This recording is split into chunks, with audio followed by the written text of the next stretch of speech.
जिला special squad द्वारा brown sugar जबत।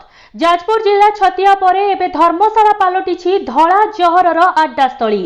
Jajpur जिला स्पेशल स्क्वाड द्वारा धर्मशाला कल्पतरु स्टाडियम पाखरे 2 जण ब्राउन सुगर बेपारी को जबत करिछि स्पेशल स्क्वाड। तेबे ब्राउन सुगर बेपारी नवीन दास को घर भद्रक रे जना पड़िथिबा बेले अन्य जणे आशुतोष मिश्र को घर धर्मशाला ब्लॉक उत्तर प्रताप पंचायत नीलकंठपुर रे। तांकठारु नगद 6000 टंका सहित 2टी मोबाइल 2टी बाइक और 1 ग्राम ब्राउन सुगर जबत करिछि स्पेशल स्क्वाड। तेबे जना पड़िछि जे स्पेशल स्क्वाड द्वारा तांकु धरा जाई वर्तमान कोर्ट चालान करा जाइछि।